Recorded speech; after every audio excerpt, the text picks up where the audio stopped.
اللہ ابراہیم علیہ السلام کی معبود کی بات کریں گے اور یعقوب علیہ السلام اور اسماعیل علیہ السلام کی معبود کی بات کریں گے۔ اس سے بڑھ کر اور اس بات کو امام محترم نے زور دے کر فرمایا کہ اللہ کے رسول صلی اللہ علیہ وسلم کی عادت یہ تھی، آپ صلی اللہ علیہ وسلم کا طریقہ یہ تھا کہ چھوٹے چھوٹے بچوں کو بھی اللہ کے رسول صلی اللہ علیہ وسلم توحید کی دعوت دیتے تھے، توحید پر کو سکھاتے تھے، کہتے تھے چھوٹے بچے کو۔ حضرت عبداللہ ابن عباس کو کہہ رہے ہیں یا غلام انی اعلمک کلمات احفظ اللہ یحفظک احفظ اللہ تجدہ تجاہک۔ چھوٹے بچے کو سکھا رہے ہیں، دعوت دے رہے ہیں کہ اللہ تبارک و تعالیٰ کی حفاظت فرماؤ، اللہ تبارک و تعالیٰ تمہاری حفاظت فرمائے گا۔ اور لمبی حدیث ہے، اس میں ایک چیز وَإِذَا سَأَلْتَ فَاسْأَلِ اللَّهَ، مانگنا ہو تو اللہ تبارک و تعالیٰ سے مانگنا۔ وَإِذَا اسْتَعَنْتَ، میرے محترم بزرگوں دوستو، توحید کو اپنے سینے سے لگائیے۔ توحید سے سب سے پہلے موحد خود اپنے آپ کو بنے، اس کے بعد اپنے بچوں کو، اپنے رشتہ داروں کو موحد بنائے۔ اور صرف اتنا ہی نہیں، اللہ تبارک و تعالیٰ نے مسلمانوں کو حکم دیا ہے کہ مرتے دم تک آپ توحید کو نہ چھوڑے، وَلَا تَمُوتُنَّ إِلَّا وَأَنْتُمْ مُسْلِمُونَ۔ آخر وقت تک آپ مسلمان بن کر کے توحید کو اپنے سینے سے لگا کر کے رہے۔ اور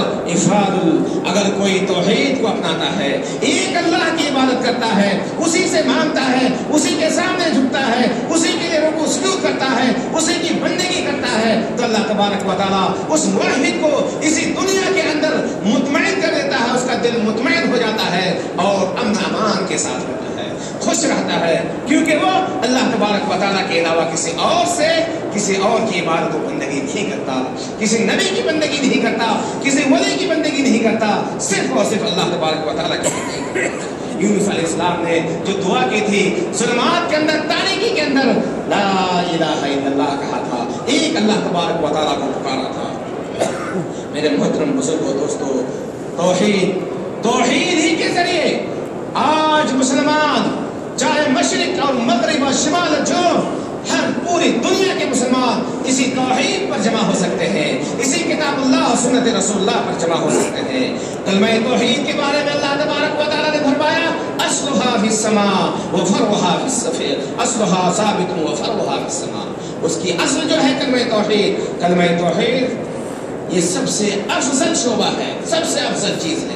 افضل ذکر لا الہ الا اللہ۔ اللہ کے رسول جناب محمد رسول اللہ صلی اللہ علیہ وسلم نے فرمایا توحید کے اللہ کے رسول صلی اللہ علیہ وسلم نے شعبہ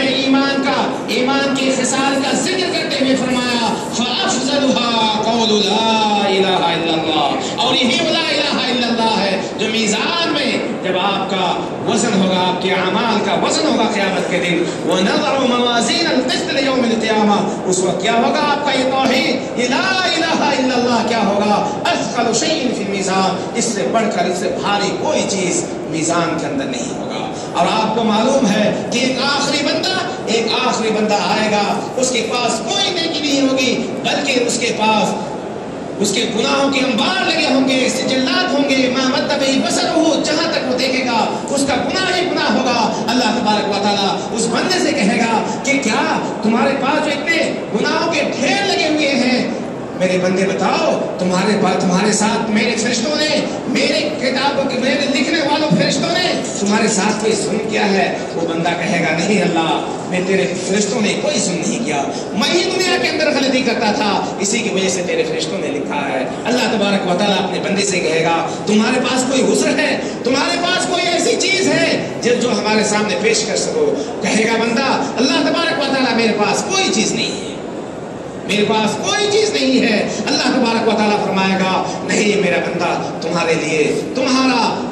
لیے ہمارے پاس ایک چیز ہے، ایک کارڈ ہے، ایک بطاقہ ہے، ایک ورقہ ہے، ایک پیپر ہے، ایک کاغذ کا ٹکڑا ہے، اور وہ کاغذ کا ٹکڑا اس میں لکھا ہوگا اشہد ان لا الہ الا اللہ واشہد ان محمد رسول اللہ۔ صحیح روایت ہے، بندہ کہے گا اللہ تبارک و تعالیٰ یہ سارے سجلات، یہ سارے دفاتر گناہوں کے یہ چھوٹا سا کاغذ ہے، اس کے سامنے کیا اہمیت ہے؟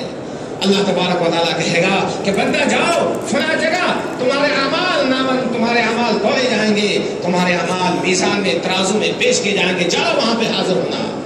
ایک طرف یہ ورقہ چھوٹا سا کارڈ چھوٹا سا بٹا کر رکھا جائے گا جس میں ہوگا کلمہ توحید لا الہ الا اللہ اشہد ان لا الہ الا اللہ، اسی کو کلمہ توحید، اور دوسری طرف اس کے دفاتر گناہ کے تمام دفاتر ہوں گے، صحیح روایت ہے تمام دفاتر ہوں گے، اور کلمہ لا الہ الا اللہ کے ساتھ ہی کلمہ لا الہ الا اللہ جس پلڑے میں ہوگا ترازو کے وہ بھاری ہو جائے گا، اور اس کے تمام دفاتر گناہ ہوں گے، تمام دفاتر وہ بکھر جائیں گے، اڑ جائیں گے، ختم ہو جائیں گے، وہ سے ہلکے ہو جائیں گے۔ میرے محترم بزرگوں دوستو، موحد بننا ہے، موحد بننا ہے۔ اگر آپ موحد ہیں اور موحد بننے کے بعد اگر آپ سے کچھ غلطی بھی ہوتی ہے تو اللہ تبارک و تعالیٰ آپ کو جنت کے اندر چلا دے گا انشاءاللہ۔ اگر آپ موحد نہیں